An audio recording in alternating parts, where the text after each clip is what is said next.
तो स्वागत है एक बार फिर से आज की नई वीडियो में। आज की वीडियो में हम आपको बताने वाले हैं कि रमा एकादशी कब है। कार्तिक मास के कृष्ण पक्ष में आने वाली एकादशी का नाम रमा एकादशी है। यह एकादशी महालक्ष्मी जी के नाम से संबंधित है।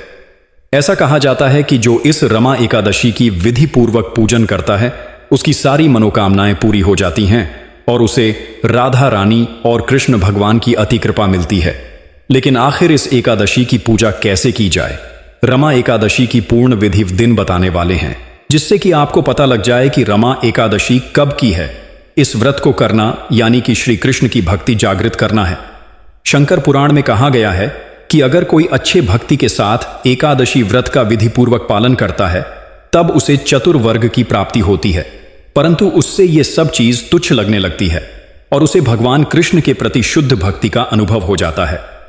यह रमा एकादशी 17 अक्टूबर को है। इसीलिए 17 अक्टूबर को प्रातःकाल उठकर स्नान करके स्वच्छ वस्त्र पहन के आपको यह मिलता है, यह विस्तार पूर्वक बताइए। ऐसा पूछने पर भगवान श्री कृष्ण बोले कि कार्तिक कृष्ण पक्ष की एकादशी का नाम रमा है। यह बड़े बड़े पापों का नाश करने वाली है। इस प्रकार से विचार कर शोभन ने व्रत रख लिया और वह भूख व प्यास से अत्यंत पीड़ित होने लगा। जब सूर्य नारायण अस्त हो गए और रात्रि को जागरण का समय आया, जो वैष्णवों को अत्यंत हर्ष देने वाला था, परंतु शोभन के लिए अत्यंत दुखदायी हुआ। प्रातःकाल होते शोभन के प्राण निकल गए। तब राजा ने सुगंधित काष्ठ से उसका दाह संस्कार करवाया, परंतु चंद्रभागा ने अपने पिता की आज्ञा से अपने शरीर को दग्ध नहीं किया और शोभन की अंत्येष्टि क्रिया के बाद अपने पिता के घर में ही रहने लगी। रमा एकादशी के प्रभाव से शोभन को मंदराचल पर्वत पर धन धान्य से युक्त तथा शत्रुओं से रहित एक सुंदर देवपुर प्राप्त हुआ। वह अत्यंत सुंदर रत्न और वैदुर्यमणि जटित स्वर्ण के खंभों पर निर्मित अनेक प्रकार की स्फटिक मणियों से सुशोभित भवन में बहुमूल्य वस्त्राभूषणों तथा छत्र व छंवर से विभूषित गंधर्व और अप्सराओं से युक्त सिंहासन पर आरूढ़ ऐसा शोभायमान होता था मानो दूसरा इंद्र विराजमान हो।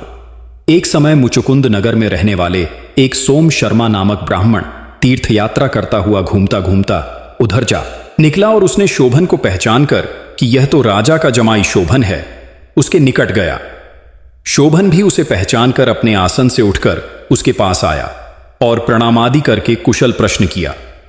ब्राह्मण ने कहा कि राजा मुचुकुंद और आपकी पत्नी कुशल से हैं।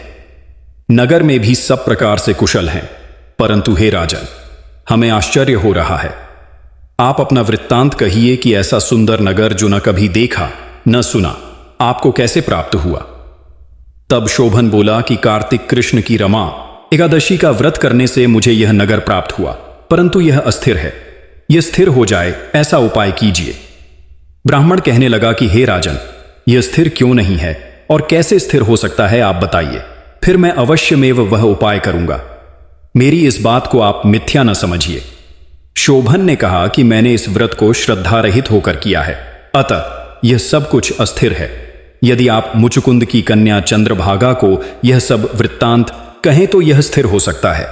ऐसा सुनकर उस श्रेष्ठ ब्राह्मण ने अपने नगर लौटकर चंद्रभागा से सब वृत्तांत कह सुनाया। ब्राह्मण के वचन सुनकर चंद्रभागा बड़ी प्रसन्नता से ब्राह्मण से कहने लगी कि हे ब्राह्मण, ये सब बातें आपने प्रत्यक्ष देखी हैं या स्वप्न की बातें कर रहे हैं।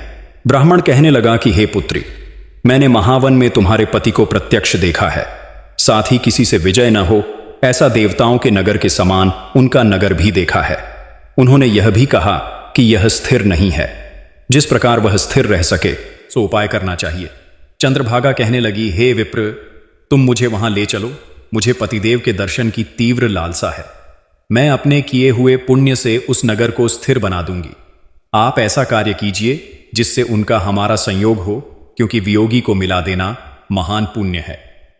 सोम शर्मा यह बात सुनकर चंद्रभागा को लेकर मंदराचल पर्वत के समीप वामदेव राशि के आश्रम पर गया। वामदेव जी ने सारी बात सुनकर वेद मंत्रों के उच्चारण से चंद्रभागा का अभिषेक कर दिया। तब आर्षि के मंत्र के प्रभाव और एकादशी के व्रत से चंद्रभागा का शरीर दिव्य हो गया और वह दिव्य गति को प्राप्त हुई। इसके बाद बड़ी प्रसन्नता के साथ अपने पति के निकट गई। अपनी प्रिय पत्नी को आते देखकर शोभन अति प्रसन्न हुआ और उसे बुलाकर अपनी बाईं तरफ बिठा लिया। चंद्रभागा कहने लगी कि हे प्राणनाथ, आप मेरे पुण्य को ग्रहण कीजिए।